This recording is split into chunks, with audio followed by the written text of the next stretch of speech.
Creepers left to rise, buzz like crazy. Everybody's trying to stimulate it. Spiders in the mirror and feel this can't be right. Back to the scene of a Friday night, to a blessed collision still frozen tight. Spear drinkers, Cupid and the sound of her first chime. And why did you argue? We're dreaming of those eyes, the best part of my life. And when we make love, babe, don't make a sound, the clock won't turn around. Ooh, you turn around, 2,000 little fires. And ooh, your siren call is spreading.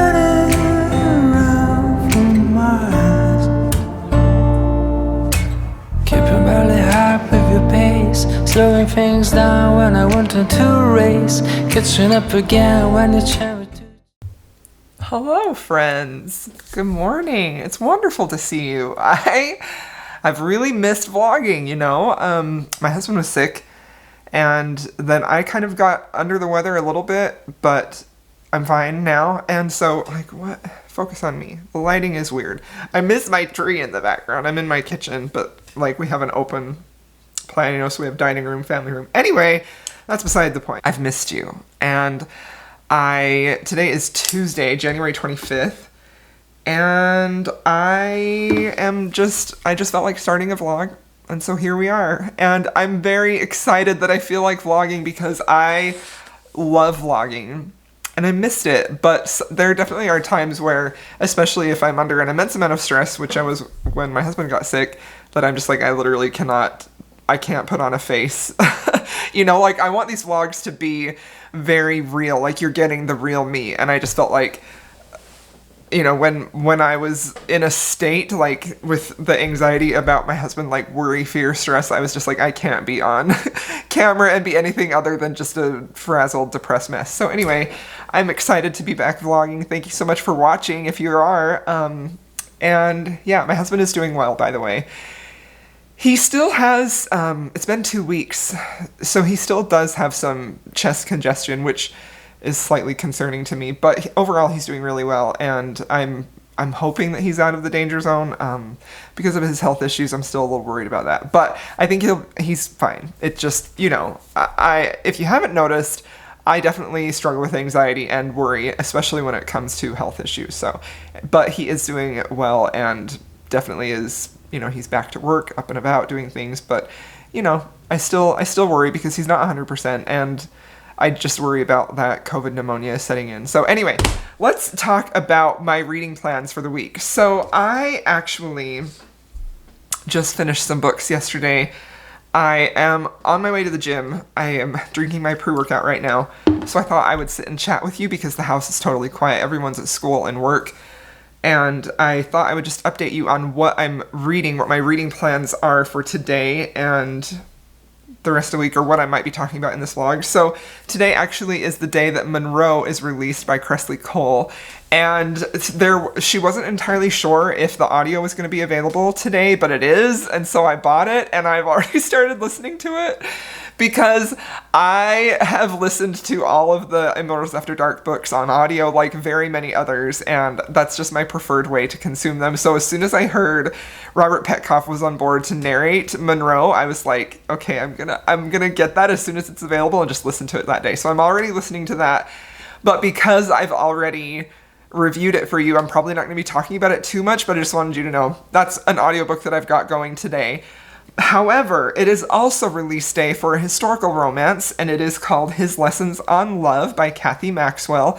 This is an arc that I received that I did not get to before release day. I feel like January, I have had so many arcs that I requested that sort of came due all at once, which I didn't realize they were going to. A lot of them were by indie authors, and so this one I kind of didn't get to in time. So this is also a book that I am reading right now. I don't really know a lot about it, to be quite honest. I haven't even really started it. I have the audio. The audio is on Anyplay, so I'm going to be listening to that today. If my ears overheat from Robert Petkoff with the Monroe.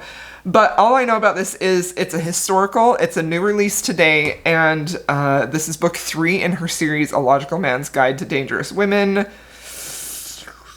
Let's see, this says, this Dangerous Women series continues with this provocative romance between a reprobate earl and a sensible spinster who agree to marry under scandalous circumstances. So a very comfortable plot that we are very familiar with. If anybody reads historicals, that's about 90% of the plot, right? So I'm really curious to see what spin this story takes. And honestly, I actually haven't read Kathy Maxwell before.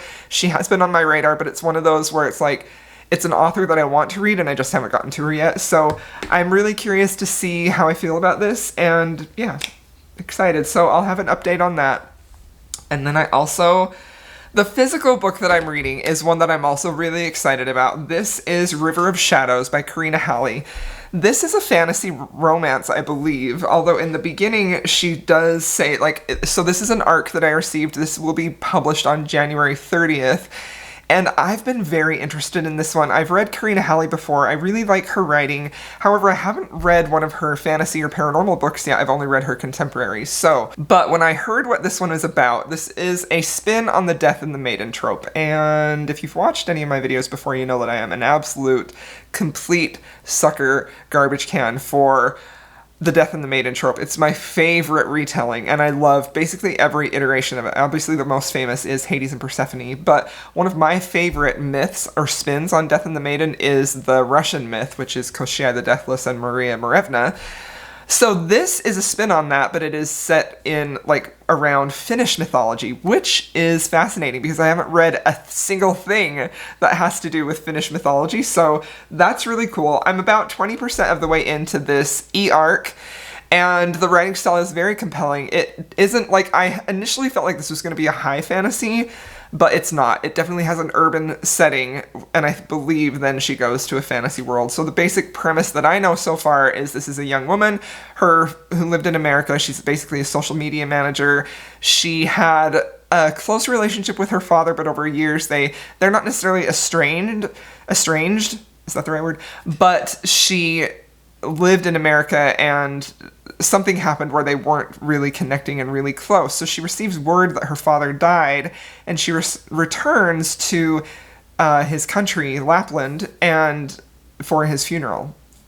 When she gets there, she sees all these people who he knew, and she just has these vibes going off, something is not right, something feels other about all of these people. And it's very interesting and honestly pretty cool because the imagery is very dark and descriptive about there are animals, and she gets these glimpses of people that maybe have a deer skull as a head. And so I'm very excited to see just how dark and how she builds this mythological world. I think it's going to be really interesting, and I'm very engaged in the story. So I'm very excited about that one. That one is a top priority because it releases in just a few days, so I want to make sure and get that read and reviewed because it was an arc. And also I'm just really excited about this myth. So anyway, some exciting books that we're reading.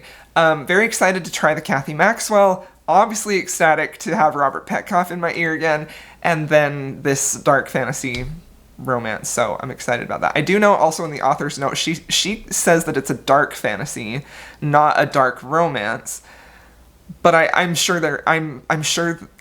she writes romance, but just that author's note kind of put me off, is it a romance? But I also know the first book ends on a cliffhanger, so going in prepared for that. Honestly, I'm in the mood for a very dark and delicious fantasy romance, so very excited about that. And yeah, all right, I'm gonna finish my pre-workout and then head to the gym, and I'll talk to y'all later. Thanks for coming back and spending some time with me.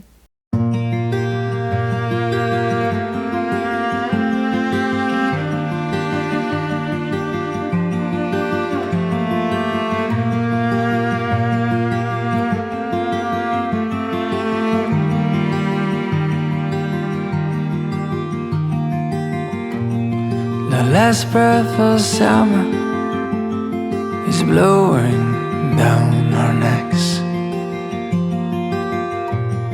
and soon we'll wave goodbye to the fleeting bliss.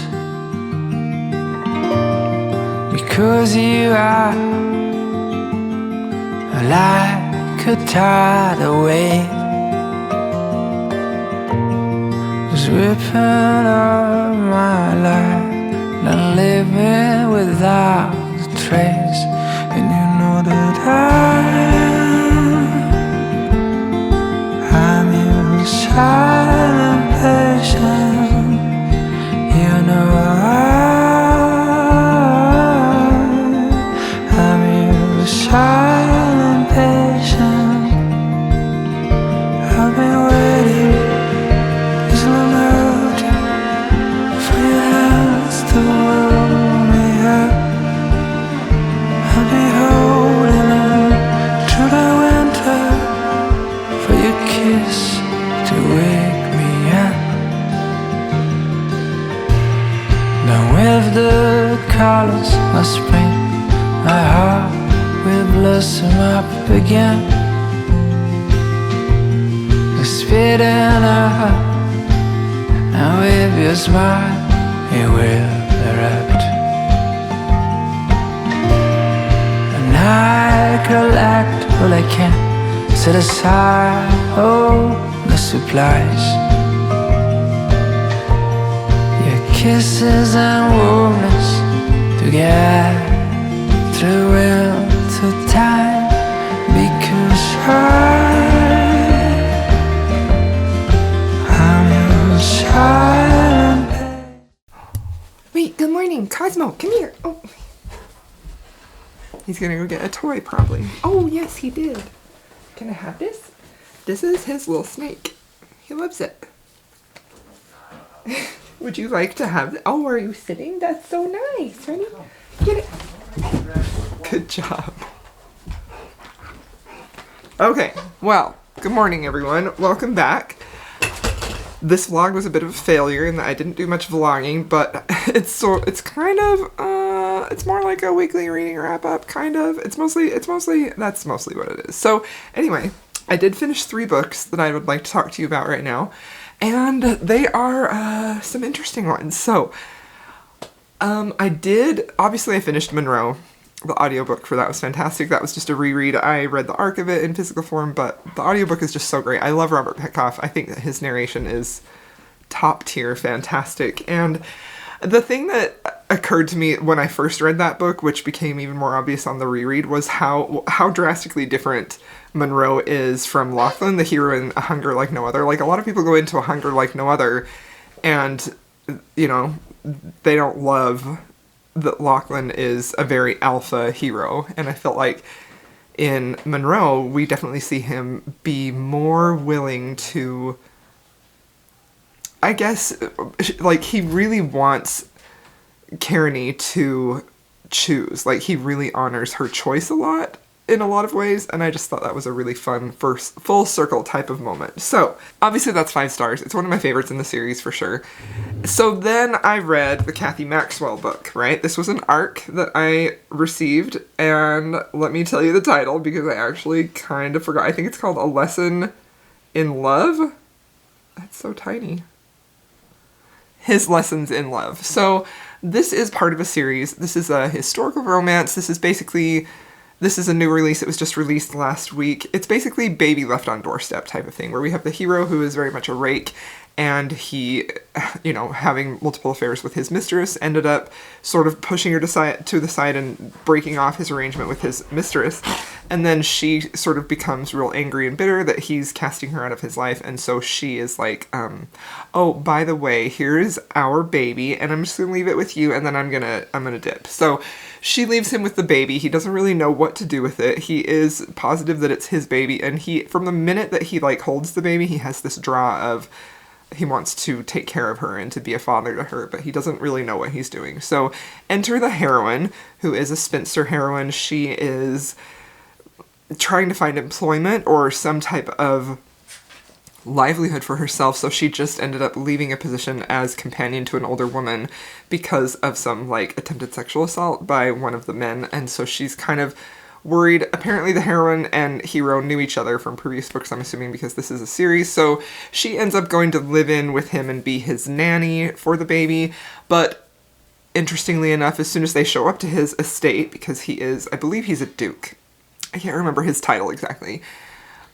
his mother is there, and she's a bit of a pill, and she is really pressuring him and trying to get him to do things he doesn't want to do, and so he instantly says, oh, by the way, have you met my wife, and this is our child.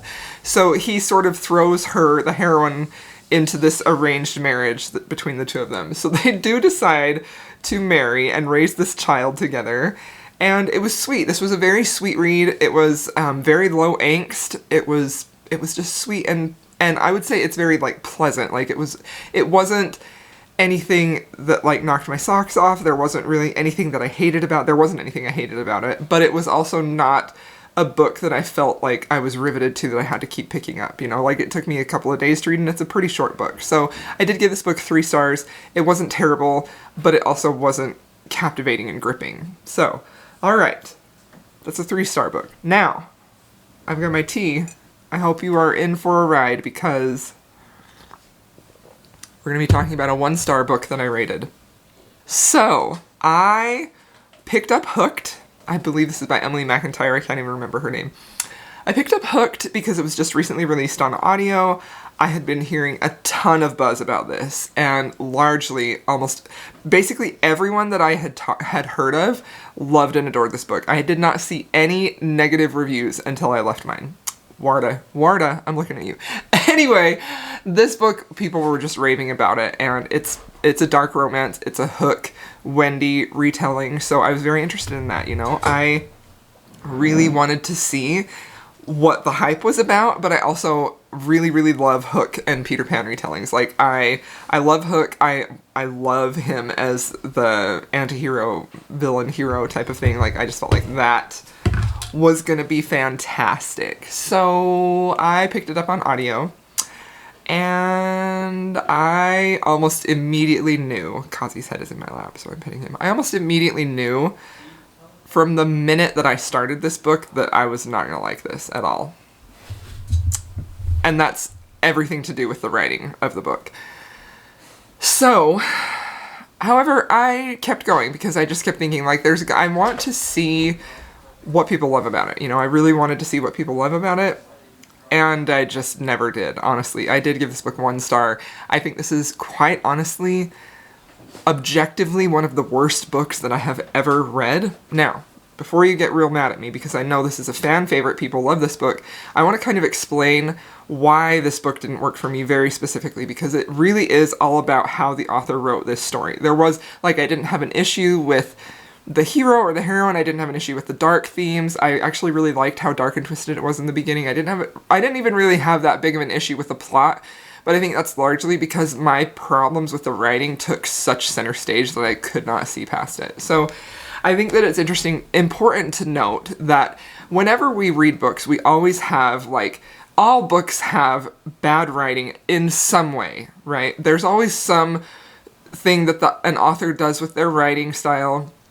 I don't even know if I don't really want to say writing style. There's something about their writing that isn't perfect, that if that is something that you consider, like, a necessity that you have for your reading enjoyment, like, the writing has to meet certain criteria, like, if that book doesn't have that, you're not gonna like it, you know? So I can totally see how, if that, what bothered me is not high up on your list of things that you need, that you would like this book. Because I do really like the themes. I like the concept. I really like the concept, but it just totally didn't work for me. So, like, for me, something that I find to be almost completely repulsive when I'm reading, and I've talked about this a little bit before, and I'm going to use some different words to describe, because I think with this book I finally figured out how I want to describe what the author is doing that really irritates me so much, okay? And that's specifically when an author makes their character emotionally unstable, but they are not creating emotional instability on purpose. You know what I mean? And what I mean by that is, like, they will give their character emotions and then very quickly flip them the other way, you know? So, like, without showing you how they may have been led to develop that feeling, you know? I think this is extremely common in dark romance, unfortunately, and it is almost always something about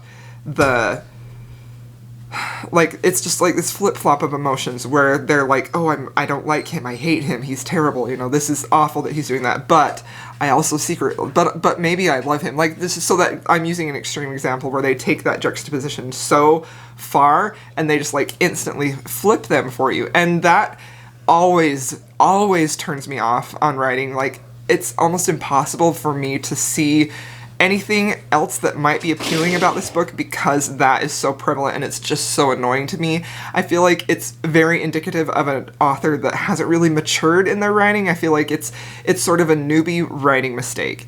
And I think it's because they don't really know how to convey what the character is feeling in a way that is showing it to you. So essentially what I'm talking about really comes down to they're telling you how the character feels, you know? And that also is a problem with a book that is first person, because it's an author's way to sort of bypass that showing you to an easier form of telling you, because they're just telling you what the character is thinking instead of showing you by their reaction or by a scene of interaction with the characters, you know? So it's very similar to, like, saying, like, if something happens between your couple and the heroine, you know, like, she describes, like, I blushed. So, like, instead of telling you that she blushed, like, they could describe what it feels like to blush, like she felt her cheeks get hot or something. Obviously, I'm not a published author, but I have spent a long time, a lot of years of my life, learning about writing. I've been critique partners for other people, I've been beta readers, so I feel like I'm sort of attuned to picking things like that out that signal amateur writing, you know? And so I feel like that's really what my issue with this book is that there was so many what I consider to be beginner writing mistakes. The emotional instability of the characters when they are not necessarily, that's not part of their character to be unstable with their emotions, you know? Like, just that constant jerking the reader back and forth between feelings to sort of create this idea that they actually, maybe it's conveying the idea that I hate this guy, but actually I kind of like him. And I just hate the way that was done. I feel like that can be done such a better way. So that was a major gripe for me that carried throughout the entire book. Very reliant on telling you. Very, very, very reliant on telling you how these characters feels, largely through the character's thought process.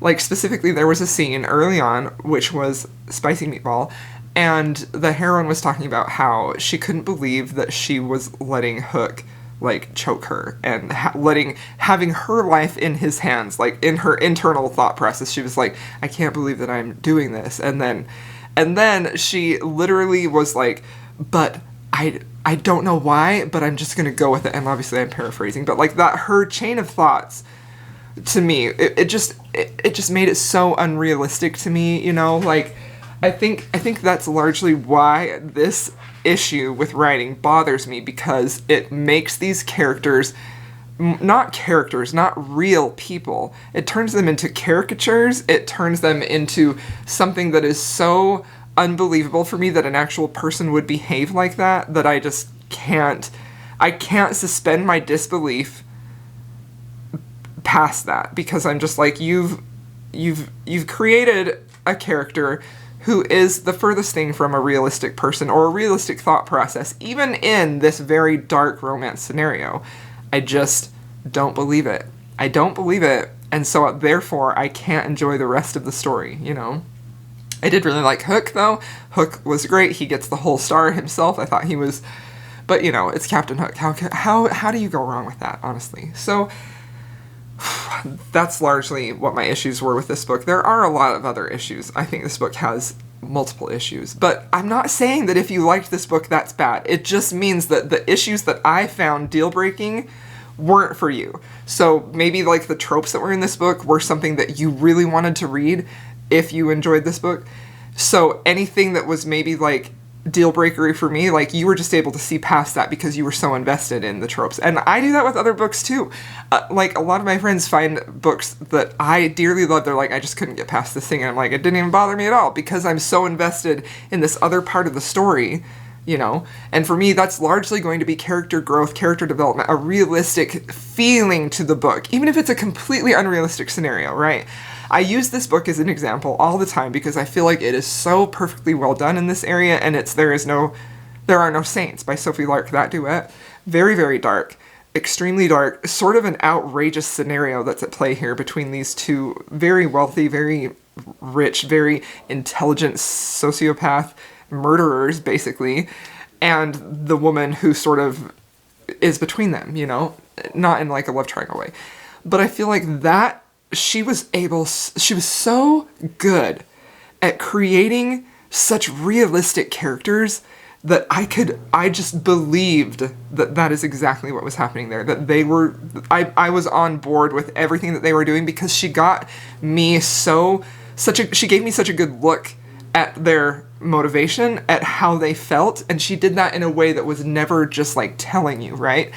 I think a lot of times writing like you see in Emily McIntyre's Hook is oftentimes labeled as fan fiction, right? Fan fiction isn't bad, but there are hallmarks that fan fiction writers have that sort of show that this is somebody who isn't really an expert in their craft right away. They're still new, they're still beginning writers. And I feel like if Hooked, because the premise of Hooked was so interesting, I think that if she had maybe had more editing, more beta readers, more honest beta readers, or something, she needs to work on her writing craft, honestly. Like, it needs to get improved. So, anyway, yeah, this book didn't work for me at all. I did not believe a thing about it. I was rolling my eyes so hard. I felt like the writing, honestly, the writing was so cringy.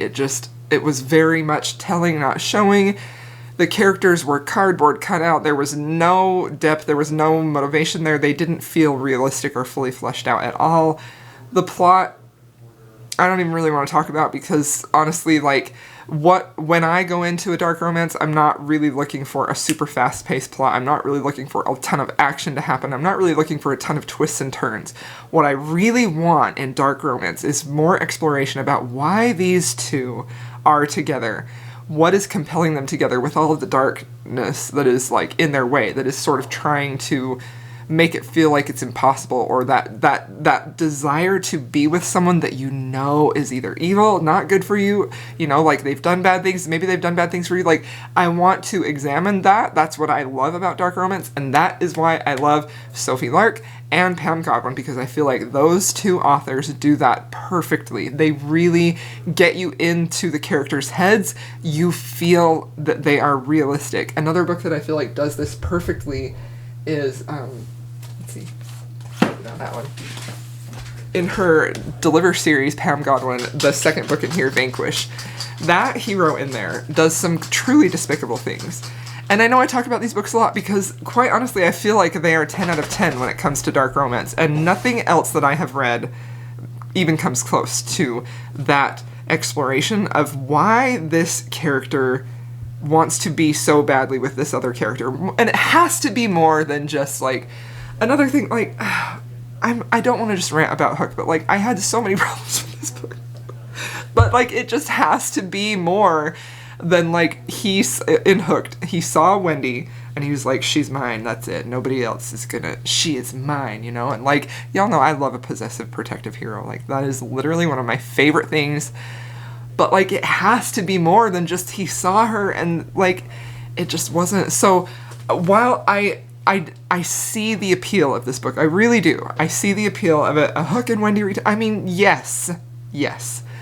Execution didn't work for me. And like I said, like, if what I'm talking about aren't things that are deal breakers for you, and the trope mattered more to you, like the premise was so, like, you were really invested in that, then you were able to look past the problems that I saw because they were truly there, and that's okay, right? Like I said, I do that with other books too, where whatever is happening, like maybe with the characters, the situation, the trope, like whatever, that is working so well for me that I don't see any flaws, you know? It's like that example that I've used in some of my videos before where, you know, you're living in your house and you see all these flaws, these chipped paints on the wall, the dusty blinds. I'm looking at my dusty blinds right now. And you know that the flaws are there and you can't not see them. Somebody else comes into your house, right? They probably don't even notice those things. They're just so happy to see you, like you are the thing that they want to see. So I feel like it's the same thing with books. I could not see past the things that I mentioned, but I see the appeal of it. And I think that if you are able to see past those things, that doesn't say anything about what kind of reader you are. It just says these are your personal preferences. And that's why reading and talking about books is so fun. And also why I feel like feelings can really get hurt, because all of it is so subjective. It's so subjective. It's so much based on your personal experiences and the things that have happened to you in your life, your hopes and dreams, your inner desires. Nobody knows about those but you. So if you loved this book, I am in no way making any type of a statement on who you are or what you like. I am just saying, this is not what I liked. Okay? I hope you enjoyed that very long clip. So 1 star for that. Anyway, next book. So after that, I decided to pick up, what's it called? My gosh, I cannot remember titles to save my life. Juniper Hill by Devney Perry. Okay, so this is the second book in her new small town romance series. It's set in Montana. It is comforting. Devney Perry is a comfort author for me. I just find myself absolutely just being swept away in her stories. I love how she tells small town romances. I think she has such a wonderful grasp on really storytelling overall. I think she's an excellent storyteller. She really does a good job of balancing romance, tension between them. She has some good steam in there. She has really beautiful found family and family setting in this series particularly. Actually, in all of her series that I've read, they all have that real close family or found family aspect, which I just love, and I think that's probably why I find her books so comforting. So this book is the second book. I don't really think you need to read the first book in the series. If you want to read this as a standalone, you totally could. I did give this book 4 stars. Really enjoyed it. The only reason I really gave it 4 instead of 5 stars is just because, there wasn't anything in here that was terrible, but there wasn't anything that was, made me feel like, oh my gosh, this is, my new favorite book. And maybe I'm in a phase where I'm being a little stricter about how I rate and review books, but I really enjoyed this. It was just a complete joy to read. It's basically about a heroine who, she's basically a New York socialite. Her family had hotels. She was high up in her family's hotel business. She was a career woman. She definitely was a little bit of a, how do I put this, a party girl, kind of, but without the drugs, basically slept around with guys. She had a good time, doing that. And she ends up finding herself pregnant. So she has the baby, she keeps the baby, and her family basically disowns her and cuts her off. And so she is in this situation where she has very little money and she's got this little baby that she needs to raise, and she has really no schooling, not schooling. She doesn't really have any work experience, because she's worked with her family. So she does what she thinks she can do. So she ends up finding this very beautiful little hotel that's in Montana in this very small town as she's looking for a place to go to start over, to escape, because there is a side plot with her baby daddy. She's trying to escape from him too. And so she goes to this hotel where she basically works to clean the hotel rooms. And it's really a beautiful story because we have this very privileged, very, New York socialite type of girl who is finding a lot of joy in doing basic cleaning, something that she'd never known before. She had to YouTube videos to learn how to clean this hotel, which I thought was just really lovely, the way that she found fulfillment out of this job, using her hands to work and earn some money in a way that she had never done before. Her struggles and being a new mother with a very new baby, the baby was 2 months old, were touching and a little heartbreaking and brought me back to having young babies myself. It was really beautiful. She does end up moving to Montana and she can't find a place to live, so the person that hires her is this young woman who is part of the family that we were reading about in the first book. She's like, hey, you can stay with my brother. He's got a loft apartment and he'll be totally fine with it. So, of course, that's where the romance happens. This brother is he's had a little bit of heartbreak in his life, and so he's a little wary, doesn't really want to connect with people. Specifically, he had heartbreak involving a baby, but there was no child loss. So in a relationship he had. So he ends up very grudgingly letting her move in to his apartment. And over time, they end up falling in love, and it was just really, really beautiful. I think that in my Goodreads review, I wrote that the romance in this book, I keep bumping the table, I'm so sorry. The romance in this book is very low angst, but in a really beautiful, comforting way. Like, there's nothing really about the romance that is high angst. It's just really beautiful, and it progresses in a really lovely, just honestly heartwarming way.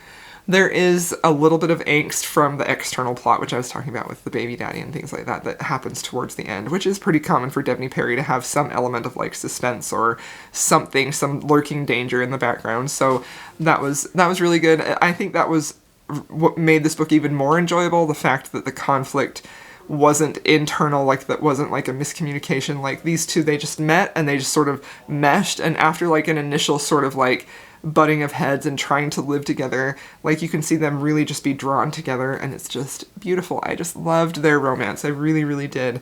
I also really loved this hero, specifically because even though he had been hurt from a previous relationship and he was having like a lot of pain in his heart, like the minute that he realized that he had feelings for the heroine, like her name's Memphis, he was like all in. He was all in. He wanted her. He wanted to be a family with her and her baby. Like, he was just committed to this woman. And I just found that so beautiful. And I feel like oftentimes, specifically in historicals, I feel like the hero like fights it for so long, you know? So it was just so refreshing to come into this where he did have baggage, he did have a lot of like issues he was working with, some trauma, but like once he realized he had feelings for her, he was like all in, like wanted to marry her, wanted to just have a family with her. It was beautiful. I do really, really love the bonus epilogues in these. I think that if you are like me and that you love seeing happily ever afters, them like married with babies and things like that, like you will love the epilogues in here. This is just a very comforting series. I really enjoyed it. 4 stars, a high 4 stars. Like I said, like there's nothing in here that really like knocked me off my feet, made me swoon super hard to make it a 5-star read, but it was just really, really enjoyable and I just loved it. So 4 stars for that one. So, okay. Hello friends, I'm sorry to interrupt my closing clip, but I realized I did not finish updating you on River of Shadows by Karina Halley. I just finished reading that. I hadn't finished it when I filmed the ending clip, so I'm inserting a very brief review about River of Shadows. So, this is a fantasy romance. It is a darker fantasy. The first book ends on a cliffhanger. You know, death and the maiden tropes and all that. And I feel like my expectations were different than what I actually got. This feels a little quirky, a little bit comedic in places, and like the fantasy world was a little bit outlandish, and it didn't have like the gravity and the dark vibe that I was really hoping for. Like I was really hoping for something that was very dark and it's dark. It deals with like themes of death, obviously, but I was hoping for a little bit more menace, you know, than what I got. So I was slightly disappointed with the fantasy world, but I really did enjoy Death and the heroine, which her name has completely left my mind. Why Hannah and Death. I really did like their relationship. I felt like it was just starting to get good. Like it was starting to get really complicated, and I was excited about where it was headed. But then the book ended at a cliffhanger, which was pretty frustrating, even though I knew it was coming. So I think it's probably a 3.5 star. It had its faults for sure, and I know this is a very brief review, but I am definitely going to continue on in the series. So slightly disappointing that it didn't have a very menacing, sort of like thematic, dark fantasy feel, something that was like edgy, you know. I was a little disappointed with the fantasy world building in here, but I did really like the dynamic between Death and Hannah, and we didn't get as much of that as I was wanting, largely because she was building up the fantasy world for so long. But I am definitely invested and will be for sure picking up the new one. So 3.5 stars for this book. That's a really quick 2-minute review on that. Okay, now go back to the outro. Thank you so much for watching. I'll see y'all later. there you have it. I'm so sorry that this vlog is a little bit not very vloggy, mostly chatty and wrap-up-y, but anyway, I'd love to know your thoughts on my discussion about Hook, and if you agree with what I said about things that could be deal breakers for you or whatever. Anyway, thank you so much for watching. I hope you enjoyed this vlog, and I'll see y'all in my next video. If you want to leave me an emoji, feel free to leave me a horsey one for my mug that Stacy sent me, and I'll see you all next time.